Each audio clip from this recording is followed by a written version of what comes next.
But we'll start with the Word of God. Right? The reason we're in the mess that we're in is because we haven't been paying attention to what the Bible teaches. And Jesus says in Luke chapter 6 that a student who's fully trained is going to become like the teacher. Okay?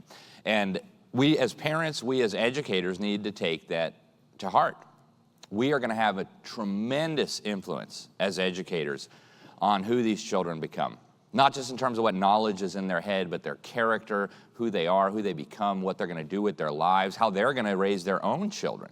So we have a profound responsibility to think about this, to pray about this, and to get it right, ultimately. Jesus also says, whoever's not with me is against me. If you came to the summit last year, I spoke on the purpose of education. And really, I broke it down into there's ultimately two visions for the purpose of education. There's the Christian understanding of education, and then there is the world's understanding of education. And they are not compatible with each other. And so I think as educators, we need to keep that in mind with everything that we're doing. Now, the fact that we live in a miseducated world and in a miseducated country, I think at this point is beyond dispute. All you have to do is look at the data. 70% of my generation, millennials, wants socialism. And I always say, you could try it out. Cuba's not that far from here, right? You could go do a free trial before messing up this country. But this is the world we're in now, folks. And these millennials are eventually going to become the dominant force in society. They'll be the business leaders, the CEOs, the politicians, the teachers. And this is going to be a catastrophe if we don't deal with this. Now, for the first time in American history, we have a generation, millennials, where only a minority even identifies as Christians. Right? And the trends are incredibly alarming. Even back in the 90s, over 90% of Americans still identified as Christians. Today, among millennials, it's less than half. And if you talk to that less than half, you'll find out very quickly, very few of them actually have a relationship with the Lord. Very few of them know what the Bible teaches. So they're Christian in name only. Maybe mom and dad took them to church. On the academic front, and this is probably implied with all the other data I just shared with you, but on the academic front, it's another catastrophe. Right? This was back in the 1990s. The federal government did the most comprehensive literacy study it had ever done of American adults, and they found that basically half of American adults were functionally illiterate. And that's astounding to people because normally people don't go around and brag about the fact that they can't read.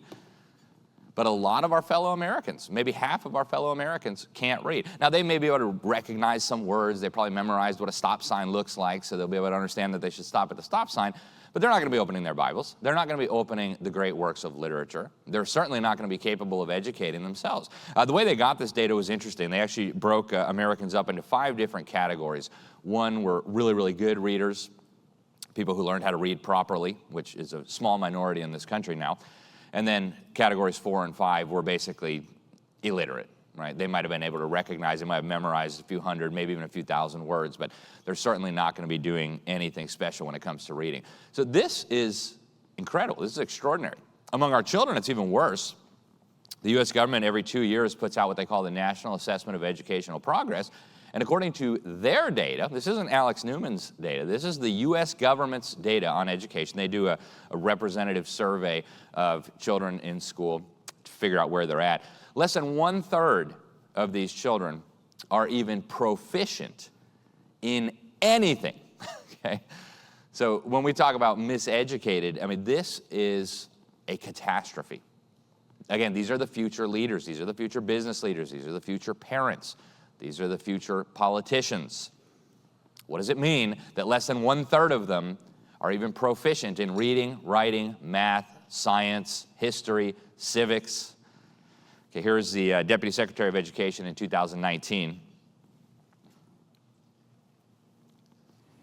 The National Assessment of Educational Progress, the NAEP, which is called America's Report Card, reports that 2/3, get this, 2/3 of American 8th graders are not proficient in any core subject.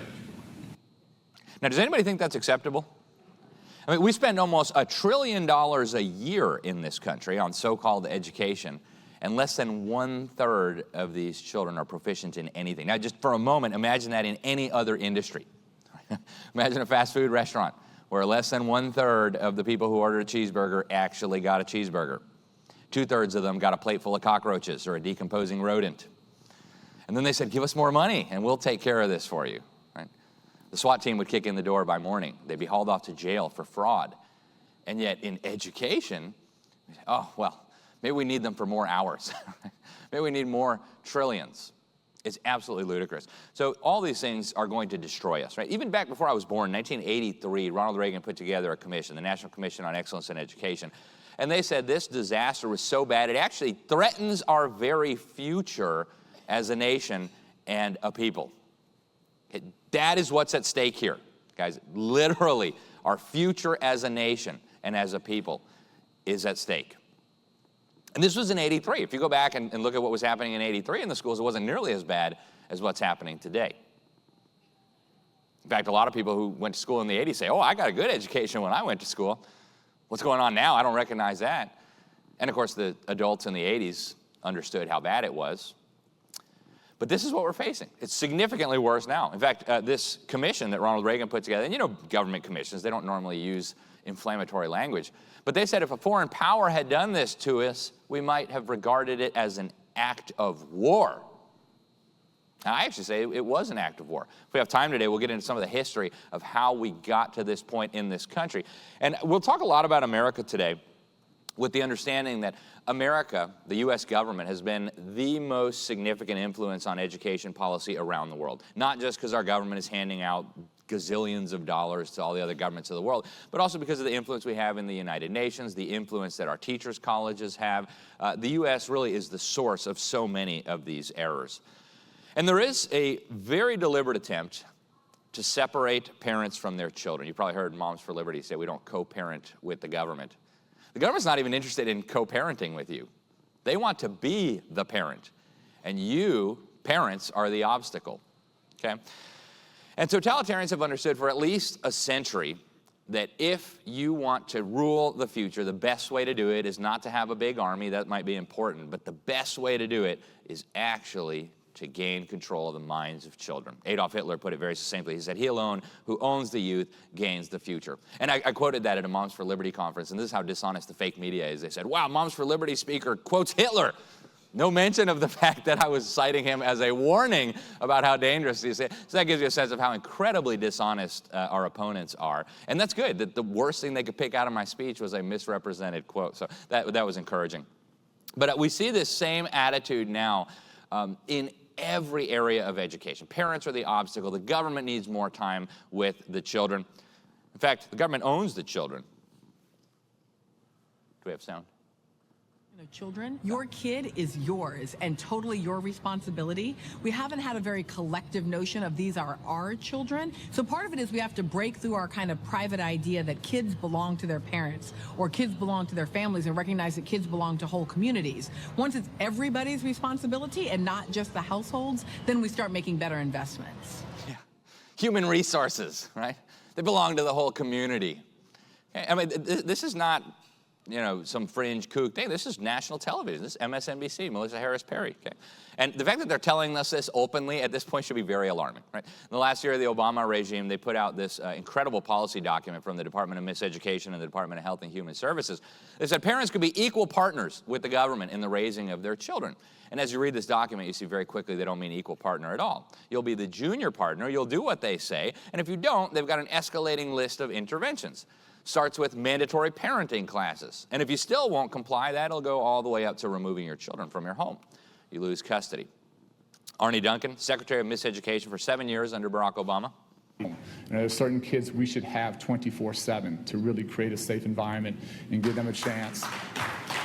I think all of our schools should be community centers. Our schools should be open 12, 13, 14 hours a day with a wide variety of after-school.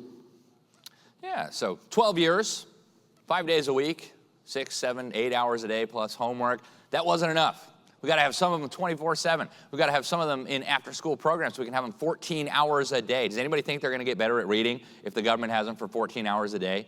And I think we all know the answer to that. It's no, right? If they couldn't do it in the 12 years for 8 hours a day, it's certainly not going to help to give them over for 14 hours. Now, Hillary Clinton has been pretty open about this for a few decades now. It takes a government village to raise your children. And the current Secretary of Miseducation, Miguel Cardona, this is a Senate hearing. I want to let you see this for yourself. Fairly quick answers here because I want to get to Secretary Becerra.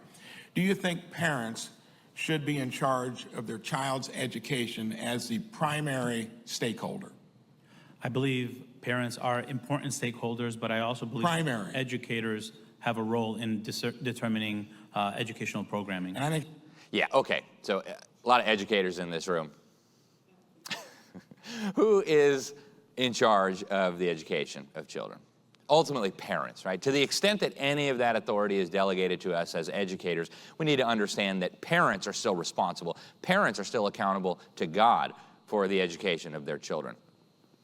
Primary stakeholder, give me a break, right? That's absolutely ridiculous. And we're not even primary stakeholders, according to the top education official of the U.S. government. It's obscene, and they're saying it now openly. Okay, Joe Biden. These aren't, we always talk about these children. They're not someone else's children. They're our children. No, Joe Biden, they're not your children. Stop sniffing the kids, please. They are not your children, okay? But I mean, this is a hill to die on. These are not the government's children. These are not educators' children. These are parents' children. And as educators, we need to understand that if a parent has decided to entrust us with that responsibility, with some degree of authority here, they're still the ones who are in charge, right? They're God's children on loan to parents, and then parents can delegate some of that responsibility. We need to understand the proper chain of command. Now, they do have an end objective here. They don't just want the kids for the sake of having the kids. They don't just want to be babysitters, okay? They have an agenda in mind. And we're not going to go too deep into the agenda, but I will just give you a couple of little clips here to show you that they do have this big, grandiose plan. And I will show you in their own documents how they plan to implement this plan. They're very, very transparent. It goes right through the hearts and minds of your children, right through the schools.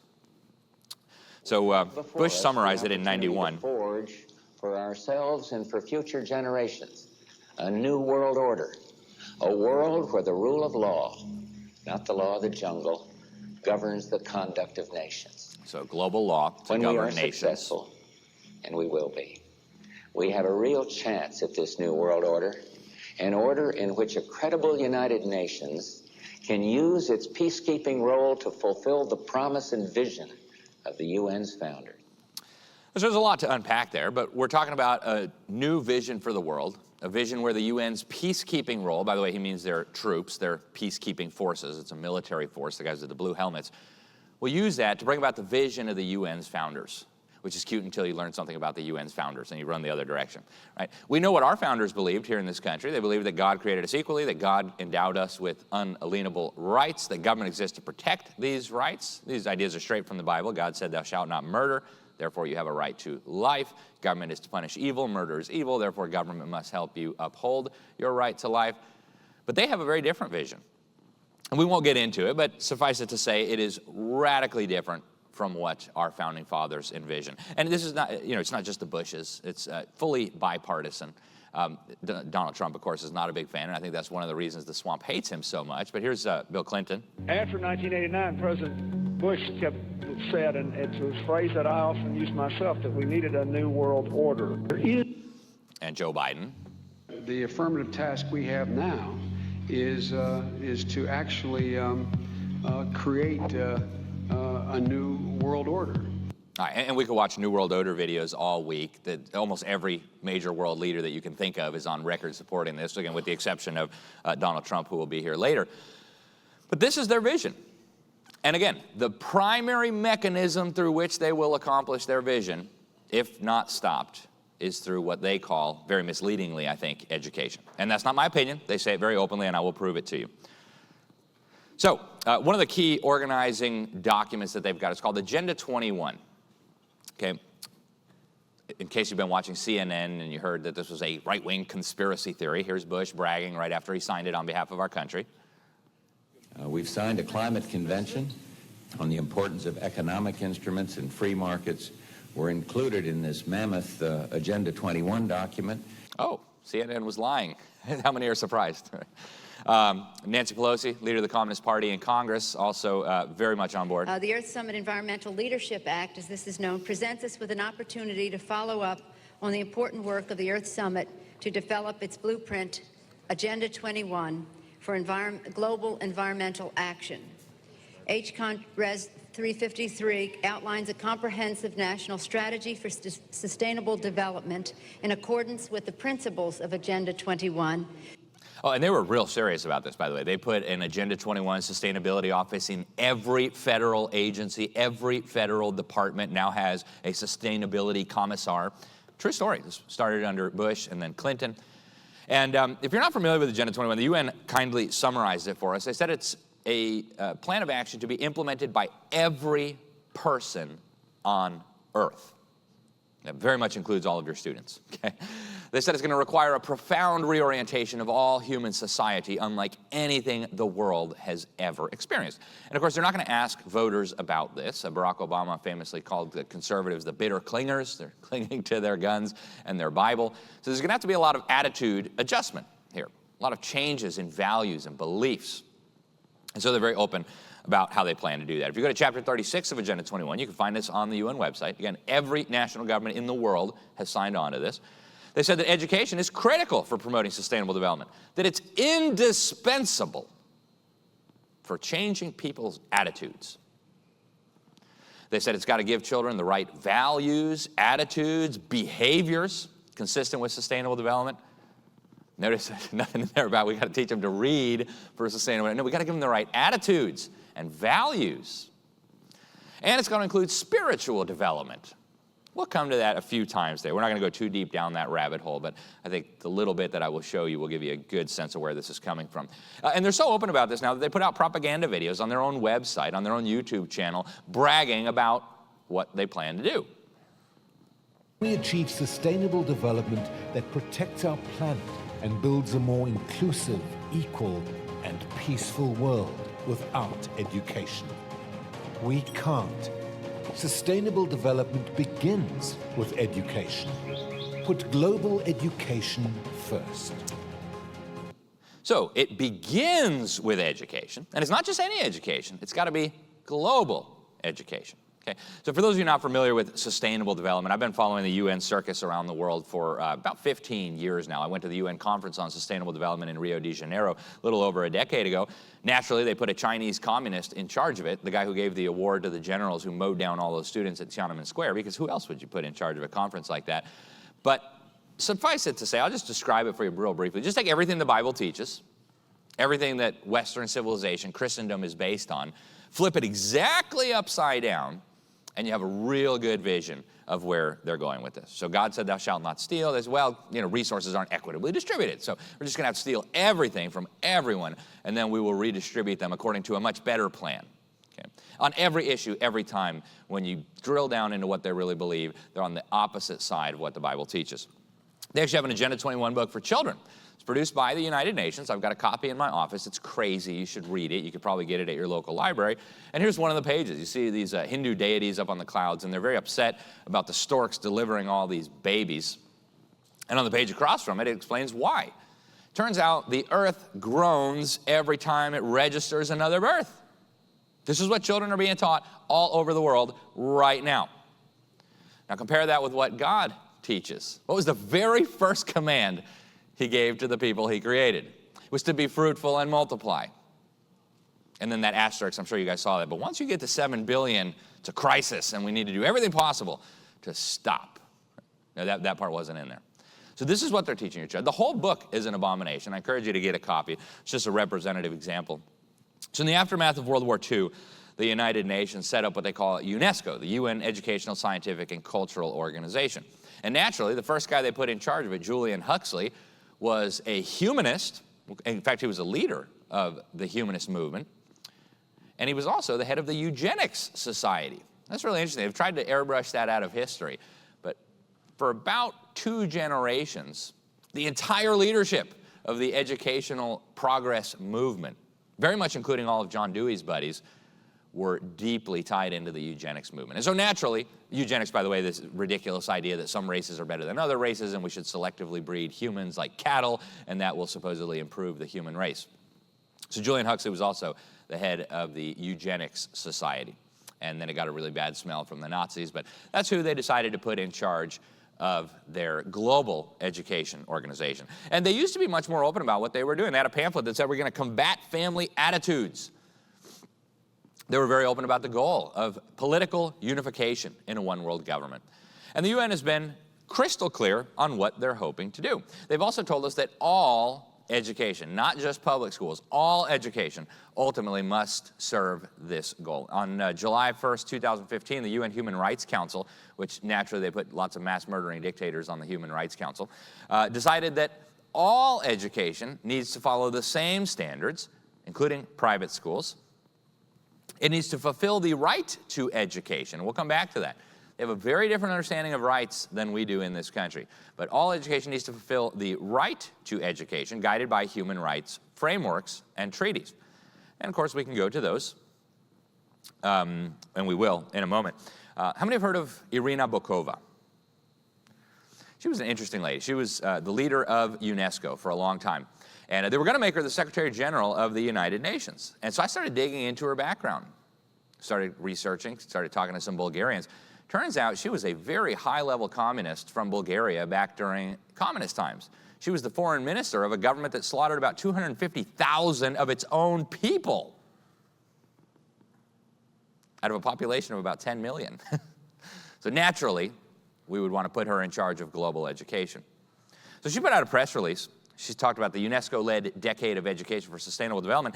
She said it's intended to instill in every human being, notice every human being, right, the attitudes and values necessary to shape a sustainable future. Of course, the commies would want a sustainable future. She says what we need now is a global movement where every student in every country is going to learn about sustainable development from well-trained teachers equipped with appropriate curricula and resources. Notice every student in every country. There's no asterisk there for your nice private school. There's no asterisk there for your home school. This is everybody, and they are dead serious about this. Here she is at the education conference they did in 2015. In 1990, the world met in Jomtien in Thailand.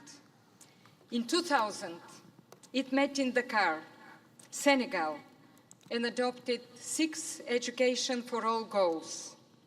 Today, the world meets in Incheon, Republic of Korea, to renew this vision and chart a new course that builds on education as a human right. Education as a human right. Interesting. Now, give you a little not-so-fun fact.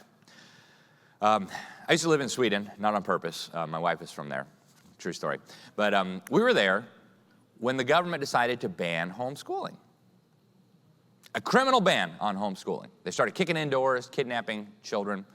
They actually started going on airplanes as families were trying to flee this madness and kidnapping the children so that the families couldn't even escape their grasp. There was only about 200 homeschooling families. And so I was living there, and HSLDA and the Alliance Defending Freedom contacted me and said, Alex, we need somebody to help shine the light on this. Could you write some articles? So I started digging into this. My own children were too young to be subject to this mandate. But I called the education minister. It's like, what are you guys doing? Why are you so obsessed with these few hundred kids? Well, everybody has a human right to education. I said, yeah, but their parents are giving them a great education. Look at the homeschool research from the United States. These kids do much better on average than the victims of government schools. How can you say that anyone's infringing on their right? Oh, no, everybody has a right to education. It's just over and over again, like a broken record. That's what they mean. Everyone has a right to a UN-approved education. Now, on this topic of miseducated world, we're going to come right back to this thing about rights. I actually pulled this out of a UN Education for Sustainable Development toolkit. This is a direct quote. You can read it right on UNESCO's website. It said, generally, more highly educated people who have higher incomes consume more resources than poorly educated people who tend to have lower incomes. In this case, more education increases the threat to sustainability. They figure if you get a good education, you might go out and create a lot of value. You might go out and create a lot of wealth, and then you're going to buy more airplane tickets. You're going to eat more steaks. You're going to live in a bigger house. You're going to put your AC thermostat a little bit lower, and that is a threat to sustainability. So if we dumb down the whole population of the world, maybe we'll be more sustainable, right? Now back to the subject of rights. Over and over again, they talk about UN human rights framework. So we start with the most basic document, the Universal Declaration of so-called human rights. They actually say right in there, Article 26, elementary education shall be compulsory. They also say in there that education, as the UN defines it, shall further the activities of the United Nations. How many of you are furthering the activities of the United Nations in your classroom, in your home school, in your private school? Nobody dares to raise their hand. Hopefully none of you. But do you know what that means? That means you are violating the rights of these children. Read it for yourself. Pull up the Universal Declaration of Human Rights right now. You'll see I'm not making this up. So if the education is not furthering the activities of the United Abominations, you are violating their rights. Think about the implications of that. This idea of rights, again, the UN has a very, very different idea of rights than we do. We understand rights as something that comes from God, something that we have just by virtue of existing, just by virtue of being human beings. God has given us rights. God said, thou shalt not steal, therefore I have a right to property. I don't need a United Nations. I don't need a Universal Declaration of Human Rights. I don't need anybody to tell me that because nobody else gave me that. Nobody can take it away from me because God himself gave it to me. But when you dig into the UN's idea of human rights, pull it up now on your smartphones. Universal Declaration of Human Rights. It's exactly the opposite. Rights are something that is bestowed upon you by the UN, by international agreements, by governments. And by the way, in Article 29 of the Universal Declaration of Human Rights, you'll find out that none of these rights and freedoms may be used contrary to the purposes and principles of the United Nations. It's word for word, Article 29. It'd be like having a First Amendment that says Congress shall make no law infringing on your freedom of speech unless Congress is annoyed by your speech, in which case, sorry, no more free speech for you. It's utterly ridiculous. And yet this is what we're supposed to base all our education, all our worldview around, is this counterfeit, fraudulent version of rights that needs to extend into every classroom, the education of every child on planet Earth. It's despicable. It's disgusting. And yet they're very, very open about this, okay? Now, you heard Irina Bokova mention several UN agreements on education. So in 1990, they got together in Jomtien in Thailand, and they ratified this massive agreement on education. They said that the basic learning needs and the basic learning content required by all human beings is a common and universal responsibility. And here you thought it was parents' responsibility, your school responsibility, maybe your school board, maybe Congress, maybe the Supreme Court. No. It's a common and universal responsibility, which is another way of saying it's the UN's responsibility. All the nations, by which they mean governments of the world, need to get together and determine what are the basic learning needs of your children. Forget parents, forget your school board. This is a common responsibility. And by the way, they said that all children, this is in Article 5, need to learn from the same standards of learning. Again, we don't need a school board, we don't need a Congress. All children are going to have to learn from the same standards. In 2000, they met in Dakar, in Senegal, and went even further. They said governments must implement strategies which recognize that we need changes in attitudes, values, and practices. They say right in the text, changes in attitudes, values, and behavior are required. There's a lot about these changes in attitudes and values. They're like obsessed with it. Now, you won't read this on the front page of your newspaper, but if you go read the UN's own agreements signed on by your government and every other government in the world, over and over again, they're saying this. We must change the attitudes, values, and beliefs of children. Agenda 2030, they make the same case. This is the so-called Master Plan for Humanity, is what the head of the UN General Assembly called it in 2015 when they approved it. I'm sure God had a very good chuckle about that. But if you read it, what you'll find out is it's just a blank check for global tyranny. Goal number 10, they have 17 Sustainable Development Goals. Remember that whole thou shalt not steal thing? Again, God didn't know that resources wouldn't be equitably distributed. And so we need to reduce inequality within and among countries. And to do that, we're going to share the wealth, which is another way of saying we're going to steal the wealth from those who have it, primarily the American middle class, and we're going to give it to those that we want to give it to, primarily third world kleptocrats and other people who have nice bank accounts in Switzerland. They go on to say in this atrocious document, we commit to making fundamental changes in the way that our societies produce and consume goods and services, which is just a slight way of restating what Karl Marx said. We need collective ownership of the means of production. How else are you going to change the way goods and services are produced and consumed? Well, of course, the government's going to have to control the way goods and services are produced and consumed. So here they are again. Here's a little video they put out on the Agenda 2030 education scheme. For all our differences and diversity, the world can agree on one thing. Education is at the heart of a sustainable future for us all. Education is at the heart of a sustainable future for us all. Right? If you keep reading in Agenda 2030, they say that your children are critical agents of change.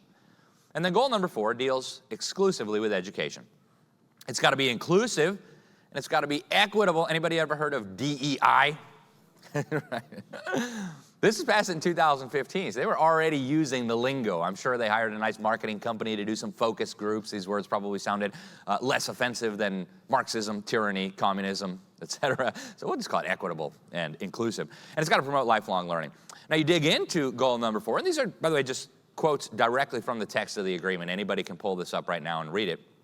By 2030, notice that all learners are going to be acquiring the knowledge and the skills necessary, not just to submit to sustainable development, but actually to actively promote it, is what the text of this agreement says. They got to have education for human rights, which we already saw. It doesn't mean what Americans think it means, right? For gender equality, which we're supposed to think of like, oh yeah, women are equal. No, no, no. What they mean is radical feminism, destroy the family, etc. And they're pretty open about this as well. Also, global citizenship. All learners need to promote global citizenship. That's what the text of the Master Plan for Humanity says. Barack Obama signed it on behalf of the United States of America. In 2016, the very next year, they came together and signed a global action plan. You saw Irina Bokova talking about this. And they said in this final action plan that this education has to include the whole person, including the formation of their ethics, values, and spirituality. And of course, we as educators recognize that's important. In fact, it's critical. Might even be more important than some of the academics. But what does the United Nations mean when they talk about forming the values and spirituality of our children? Not the same thing as a Christian would mean. Okay? Education must advance the cause of global citizenship. Children must understand their responsibility to protect the planet. Arne Duncan was very close to the UNESCO people. He actually called them his global partner in creating green global citizens. He said in a press release, we must advance the sustainability movement through education. And here parents thought it was going to teach their kids to read, write, and do math.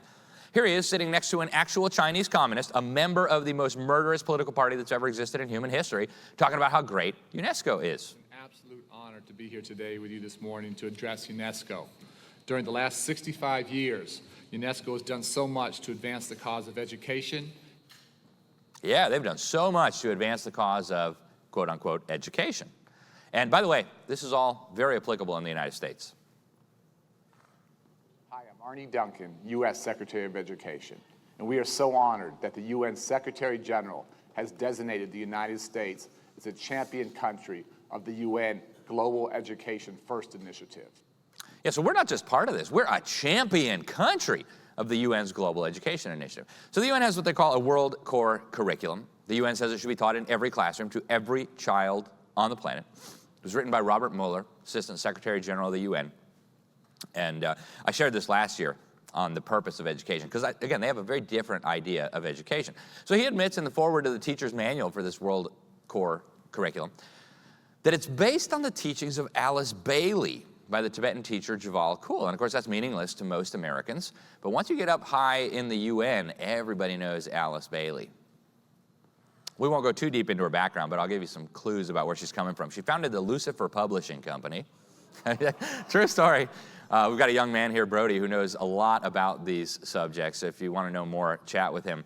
But this Tibetan teacher, Jewel Kuhl, is not a Tibetan or a teacher or even a human being. Alice Bailey claimed to be channeling spirits. She was communicating with entities she called ascended masters. And I know this sounds bonkers, okay, but go read her books.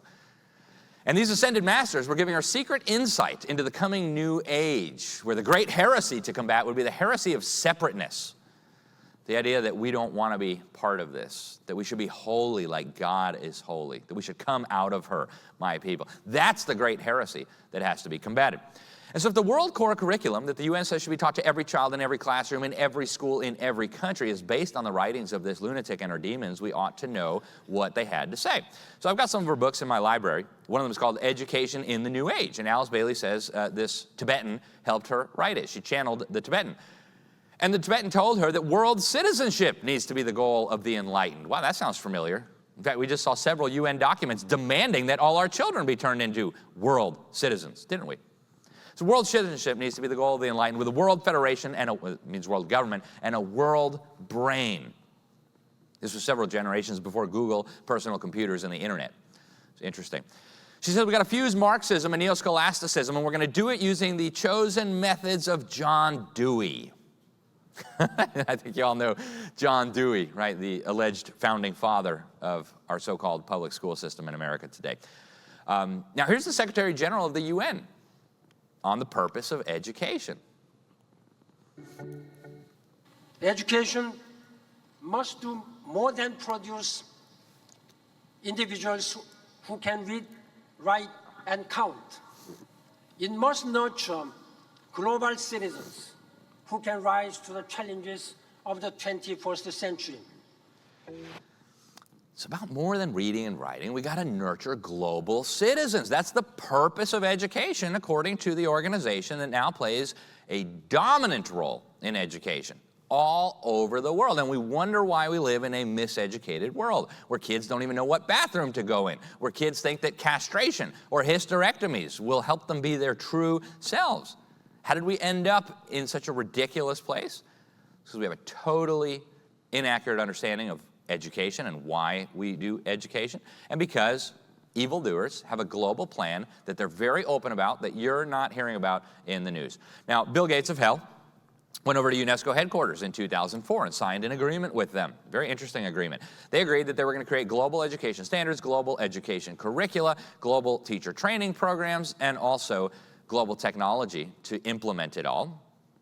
And then Bill Gates came back, and I think a lot of the educators in the room know this. He started pouring millions and then ultimately $2.3 billion into this atrocity that we call Common Core, which, by the way, is still being taught all across the United States, even though many states have renamed it to Indiana State Standards, which is 95% copied and pasted from Common Core. It's not Indiana State Standards at all.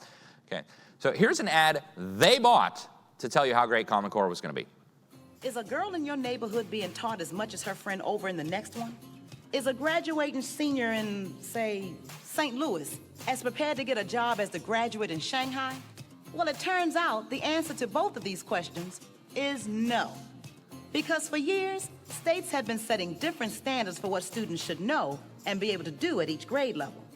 What we really need are clear goals. That's where the Common Core state standards come in. The standards are consistent from school to school, and they match up against international standards too. Now we know how we're doing compared to just about everyone. Wow. They match up against international standards too. You see, the kids in Seattle and Chicago and Shanghai and Paris will all be learning the same stuff. Now, Bill Gates understood that this was kind of an experiment with 60 million American children. It would be great if our education stuff worked, but that we won't know for probably a decade. Oops, we ruined 60 million kids. Sorry. You can't make this stuff up. It's so absolutely ridiculous. Right? And unfortunately, I think he has a very different understanding of what worked means than what we in this room might have. Right? For us, if it worked, that means the kids got smarter. They got better at stuff. No, I think Bill Gates means something very different. So obviously, Obama helped impose this on our country. And this was a really interesting story. So they put two subject matter experts on the Common Core Validation Committee. I know both of them. I serve on a board with this very nice lady here, Sandra Stotsky. She's a wonderful, very nice lady. Certainly we don't agree on a lot, but she's a very nice lady. And she was the only English expert on this Common Core Validation Committee. They described themselves to me as hand-picked rubber stamps for the Common Core standards. And she said, this is so bad. There's no way I am signing off on this. I am not putting my name on these ridiculous standards. She said it's going to reduce the ability of children to think critically. You're taking out all the great literature. You're teaching them EPA regulations on roof insulation, even if they could read. Would they want to? Right? It's insane. So she said, no, I'm not signing off on that. So they just took her name off the website. We just don't have an English expert to validate these standards anymore. I talked to Dr. Louisa Moats, who was hired to help do the reading standards. Nice lady. Again, we don't agree on very much, but we do agree that children ought to learn how to read, and we do agree that there's a correct way and an incorrect way to do it. And she said all the great stuff that we had put in, they took it out and they replaced it with a bunch of stuff that doesn't reflect how children learn how to read. How many of you are surprised? Okay. Math is even worse, right? The only math expert on the Common Core Validation Committee, Dr. James Milgram, very nice guy from Stanford, said, hey, these are written to reflect very low expectations. They're as non-challenging as possible with extremely serious failings. There are actual errors in the math, and so we should mandate them in all 50 states. Totally ludicrous. So he also refused to sign off. The only two experts, the one English expert, the only math expert, both refused to sign off on these atrocious standards. And yet the U.S. Department of Education today is still enforcing ESSA, which requires that every state have college and career-ready standards. And surprise, the only college and career-ready standards, according to the Department of Education, are Common Core or slight variations on them. So, now the federal government knows this is making your kids dumber. Okay? They know. They funded a very expensive study by a group called CSAIL, and they found 7 years into this that there were significant negative effects after it was implemented, and the magnitude of the negative effects is getting worse over time. We don't even know where the bottom is yet, but the kids are getting dumber, and so let's impose them harder. Okay. Now, UNESCO wants all this stuff at the global level, including the global reading quackery, and UNESCO also says that all education has to participate in this. I've got a 2022 Global Education Monitoring Report from UNESCO where they talk about how are we going to bring non-state education providers, that would be private schools, home schools, parochial schools, Christian schools, micro schools, how are we going to bring them all under the government's control so we can impose these equity goals, so we can impose the testing? I encourage you to read this document. It's very revealing. They say, I know, we'll just force the taxpayers to give them free money, and then once they take the free money, it'll be like the cheese in the mousetrap, then we will force them to do what we say. And they're crystal clear about this in the report. They don't even beat around the bush. They say governments will use this to impose equity. They say some interesting things in this report. It's about 78 pages. You should check it out. They said the state remains the duty bearer of education, not parents. Forget parents. The state is the duty bearer. Parents are described as stakeholders and vested interests to be overcome. It's amazing. Amazing what they say in these reports that very few people actually read. And they say, we're going to get all these schools to impose the government's testing programs, and once they're all doing our testing programs, they're going to have to teach what we want them to teach, because otherwise their kids are going to look dumb. So every school is going to end up doing what we say. Now, this whole thing of changing the values and the attitudes, I want to dig into this a little bit in the time that we have left, because they're very serious about this. One of the things they have is called values clarification. They've been doing this in the United States since 1966. UNESCO says this should be done to every child in the world as part of a well-rounded and comprehensive education. And so they did this to me. I was living in Brazil at the time. I was in a very fancy private school. And they said to our class, all right, class, you guys are in a ship, and you're sailing along the way, and now your ship is sinking. Uh-oh, some of you already know where this is going, okay, because I'm sure some of you were victims of this as well. So your ship is sinking, and so you hop off into the life raft, and whoops, 11 of you jumped into the life raft, and there's only space for 10. The carrying capacity, you probably heard that term, the carrying capacity of the life raft is only 10. So what are you going to do? You've got a doctor, a teacher, a lawyer, a nurse, an engineer. Nowadays, they probably add this gender and the disability and, to figure out who's most valuable. So who are you going to throw overboard? Who are you going to murder so that we don't exceed the carrying capacity? And I think we all know the answer here. It's obviously the lawyer. Totally kidding. Only partly. But so what happens in the minds of these children? And these people brag about this. They say in 15 minutes they can undo what parents did in 15 years. That's how effective these things are. They've been developing these things going all the way back to Lev Vygotsky in the Soviet Union. How do we undermine the values and the attitudes that parents and pastors try to instill in children? And the answer is very simple. You discredit them, and you put them in a situation like this, where there appears to be no reasonable solution other than defy what we've taught our children is wrong. Thou shalt not murder. Well, God must not have thought of this situation. Okay? There's no black and white. There's no right and wrong. It just depends on the situation. Ethics and morality are relative. It depends on what's going on. And so if the kids had actually thought about this for a minute, they said, well, why don't we not murder somebody? How about I'll volunteer to swim alongside the raft for the first hour or two, and then when I get tired, we can rotate. But what happens is, in just one instant, the child says, man, my parents are dumb. I can't believe they never thought of a situation like this. What does that pastor know? He said, thou shalt not murder, but he clearly didn't think about the carrying capacity. And of course, this is supposed to have applications beyond just the classroom. Right now, they'll tell the kids the carrying capacity of the earth is only 1 billion. What are we going to do? And what was previously unthinkable suddenly becomes the moral solution. So these things are very sophisticated. A lot of very smart people put a lot of time into figuring these things out. They've been so open about how they want to change the attitudes of your children. George H.W. Bush, we saw him earlier. He was blabbering about Agenda 21 and the New World Order. And he says that we need national standards. So he hired this lady, Dr. Shirley McCoon, back in the late 80s, to help lead this process over the Department of Education. And he convened a summit for all 50 governors and put her up on the podium. And here's what she told these governors. Fix up these schools and taking care of them, rather than the issue of understanding that what we're into is a total restructuring of the society. What is happening...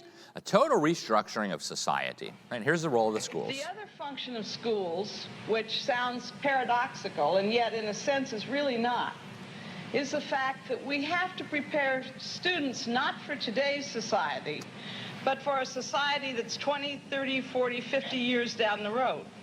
And so we have to anticipate what the future is and then move back and figure out what it is we need to do today. That's called anticipatory socialization, or the social change function of school. The social change function of schools. Wow. Amazing. Now, this lady also was communicating with ascended masters. How do I know? Because she wrote a book about it. It's called The Light Shall Set You Free. It's bonkers. You can get it on Amazon. It's crazy. It's amazing how many people high up in education world are communicating with these spirits. Now, Charlotte Iserbyt, who actually became a good friend of mine, she was hired by Ronald Reagan as a senior advisor on education. She passed away a few years ago. But she found out they were trying to merge the U.S. and Soviet educational systems. And she said, this is terrible. This is crazy. So she started leaking these documents. Human Events published some of them. She eventually put them all in a book called The Deliberate Dumbing Down of America. And she hit the nail on the head when it comes to what they are doing. You think the purpose of education is reading, writing, and arithmetic? The purpose of education is to change the thoughts, actions, and feelings of students. That is what they see as the purpose of education. Now, Charlotte obviously was radically opposed to this, but this is what the education establishment sees. Now, one of the new and improved tools they have to do this is social-emotional learning. I'm sure almost everybody in this room has now heard of this. The lead group behind it is called CASEL, Collaborative for Academic, Social, and Emotional Learning. It's funded by Bill Gates, of course it is. And they brag on their website. Competencies can be leveraged to develop justice-oriented global citizens. So they pick competencies. The competency is you're going to be empathetic. And empathetic means you have to love abortion, open borders, global citizenship, and sustainability. And so parents think, oh, yeah, I want my kid to be empathetic. And they don't realize that empathy as a core competency is actually code word for turning them into a radical left-wing globalist who wants to take down our country and abolish our freedoms. But that's what they're doing. It's very, very open. Now, I did the first in-depth critical report on social-emotional learning some years ago, and I was amazed that nobody had dug into this stuff yet, because it was all sitting right there on their website. So I click on the History tab on CASEL's website, and sure enough, second paragraph says, CASEL and the term social-emotional learning came from a meeting at the Fetzer Institute. And I didn't know what the Fetzer Institute was. I had to look it up. Turns out, it is an institute founded by a disciple of Alice Bailey, who we met earlier, the founder of the Lucifer Publishing Company. The head of it says the mission is to build the spiritual foundation for a loving world. They're working for a transformative sacred story. Now, here is the main lady on SEL. I'm sure you guys know Teachers College at Columbia, basically Communist Party USA headquarters up in that area. And here's the main lady behind SEL. Her name is Linda Lantieri. She's a professor of education at the Teachers College at Columbia. Listen carefully to what she says about where she's getting her ideas from. I'd like to offer some guiding agreements that hopefully we can all agree to in this next hour and a half that we're spending, and they come from one of my teachers who, by the way, showed up at my council table, always does. I hate to say she's passed to another dimension because I have regular communication with her. Wow. She's getting her ideas, according to her, from a dead person who's passed to another dimension. Okay. Open up your Bibles. These aren't dead people. Okay, they're demons. The Bible is very clear. Do not talk to dead people. They're not dead people. Okay. So the main proponent of SEL is telling us she's getting her ideas from a dead person. She says it in public. Here she is. Courses like this are rooted in social and emotional learning, or SEL for short, a style of teaching that was pioneered by Linda Lantieri. I did not imagine that I would be living to see some SEL in 92% of the nation's schools. Yeah, you could probably bump that up to about 98% now. This was a few years ago. It's even being introduced in Christian schools. It's sprinkling a few Bible verses on top. It was a Christian SEL.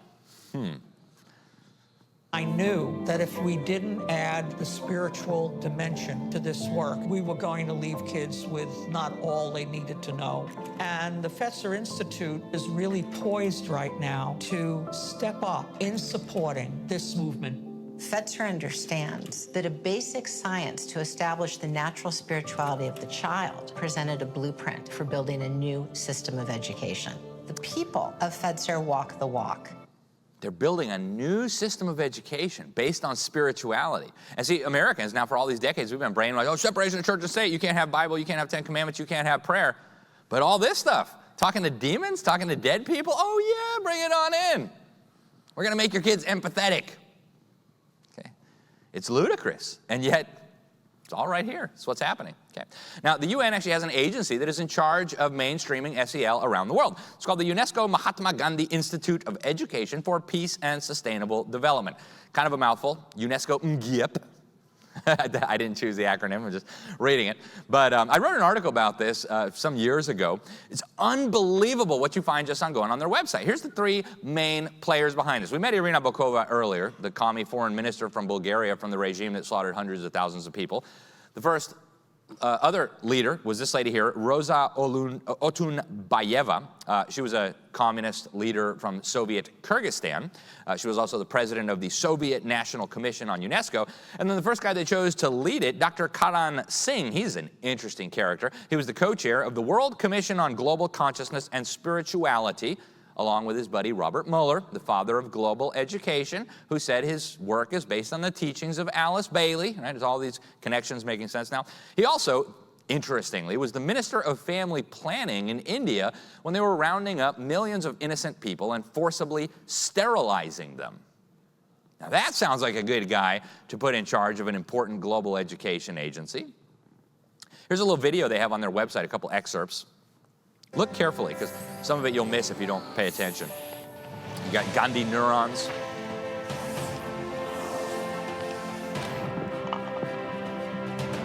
Empathy, there it is, right? You're gonna make your kids empathetic. And compassion, which means whatever they say it means. And it's gonna be fun on your digital device so they can gather all your data, right?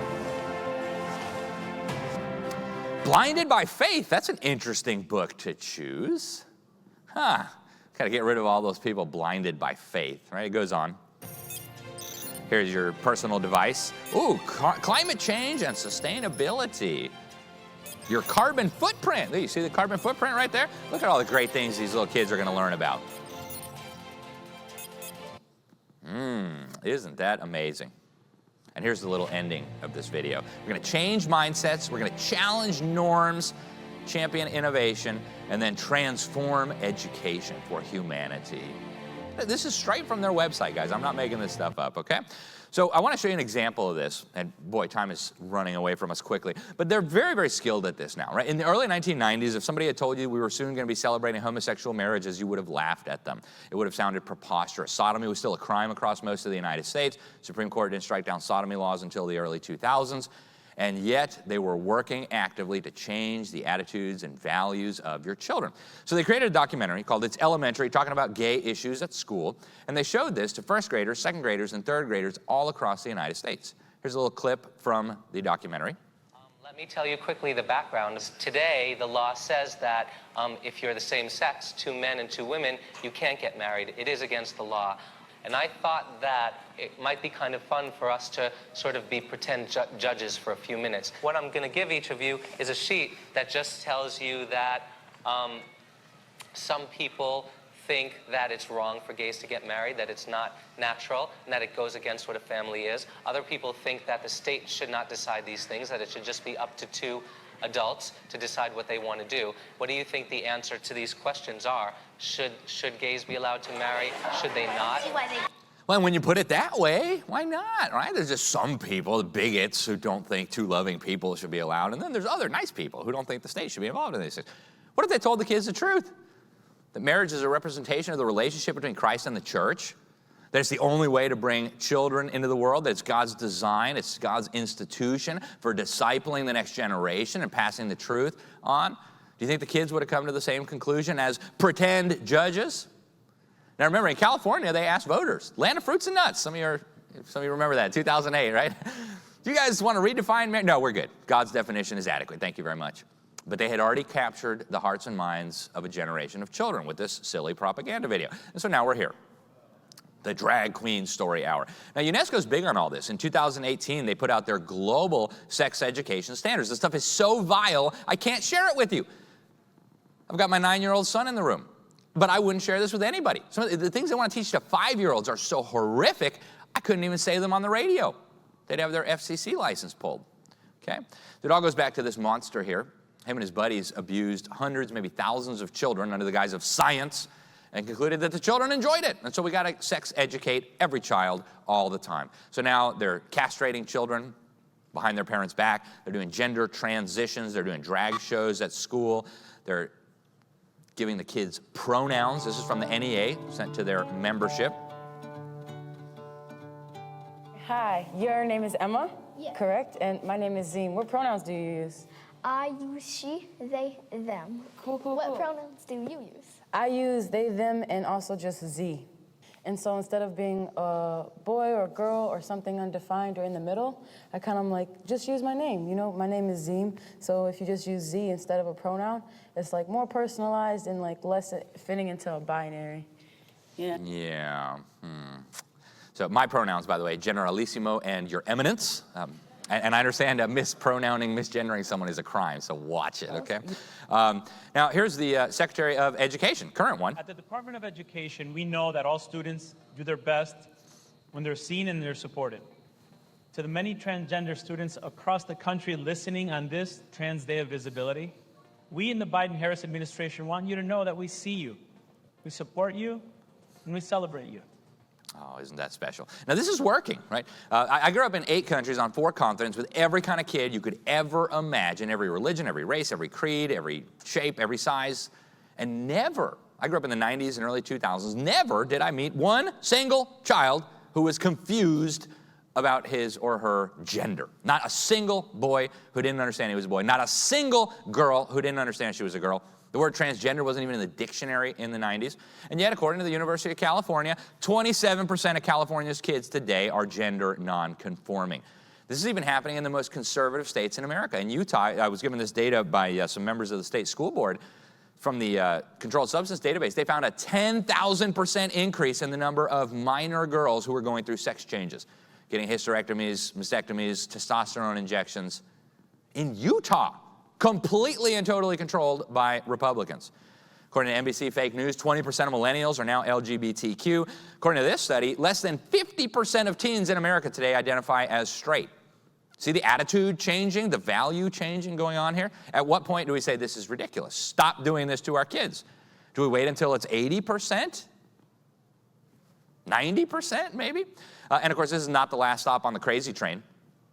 The next stop is the P. And so in California, they added a mandatory LGBT brainwashing in every government school.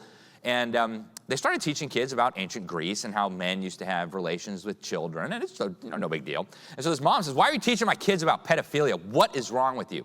And she sent me the video. Here it is. She's confronting the assistant superintendent. Pedophilia in school, to ninth graders. Teaching what? Pedophilia, pederasty, right here. Pederasty, as I discussed with you before, twice in my office when you come to view the materials, I've explained to you that this is done because we are talking about historical perspectives of how gender relations and different types of sexual orientations have existed in history. So this is something, a man and a boy is a sexual orientation. Something that's occurred in history, and so this is really important for us to include. It's just a different sexual orientation. Okay, quit being such a prude. And so we all recognize this is insane, but what happens in one generation when all these brainwashed kids grow up? What do you mean you want to discriminate against a minor attracted person who wants to teach in your kindergarten? That's discrimination. He's just got a different sexual orientation. Okay, and we recognize that's crazy, but the little kids in the classroom don't. So they're also changing their religious values. Right? Any kind of false religion is welcome. You can go to the mosque, you learn about the 5 pillars of Islam, you recite the Shahada, you do Buddhism in the classroom, Hinduism in the classroom. We could summon spirits in the classroom. We could force the Christian children in North Carolina to stand in front of the classroom and apologize for their Christian privilege, just like Chairman Mao used to do to the kids. Go apologize for your privilege. Let's do a struggle session. Right? California, unanimous vote by the state school board to mandate a new ethnic studies model curriculum that required elementary school children to chant to the pagan, demonic Aztec deities of cannibalism, war, and human sacrifice. Of course, the climate indoctrination is out of control. We're not going to have time, unfortunately, for the history, but if you read a copy of the book that you got here, Indoctrinating Our Children to Death, the first 6 chapters, we'll go through all this in great detail. So the idea of educating normal people, teaching them how to read, teaching them the Bible, really flowered during the Reformation. Martin Luther said any school that wasn't diligently teaching the Holy Scriptures would become the great gates of hell.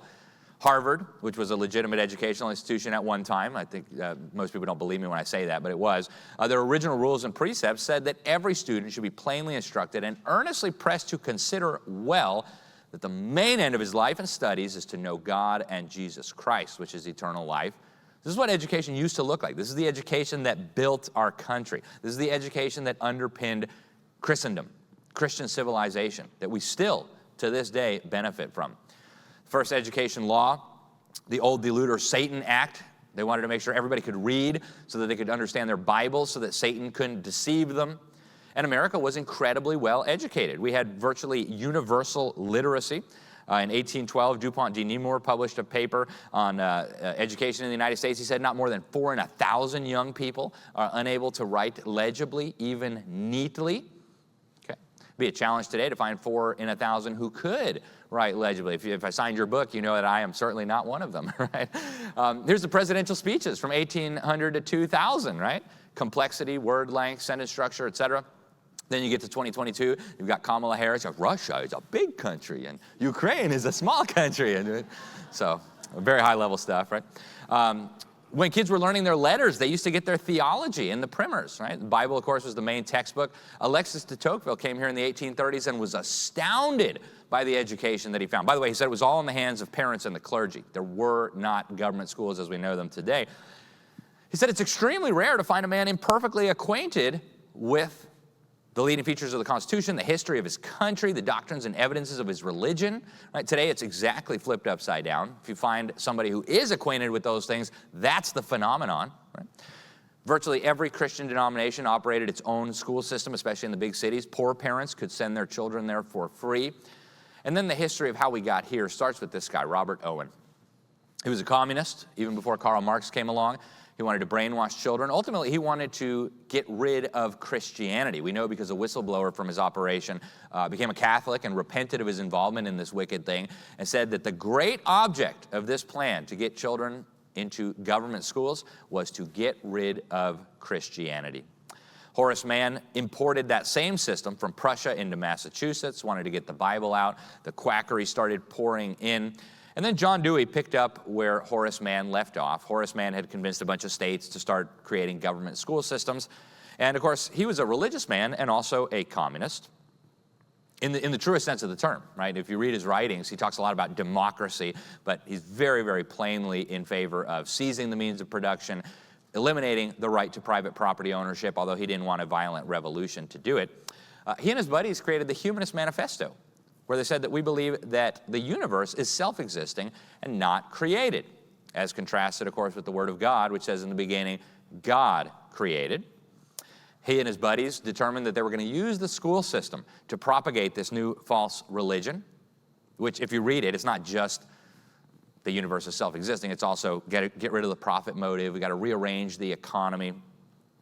Now, if you think about this new religion, the idea that I'm a god and you're a god because there is no real God, it's actually just a restating of the oldest lie in the book, Genesis chapter 3. Right?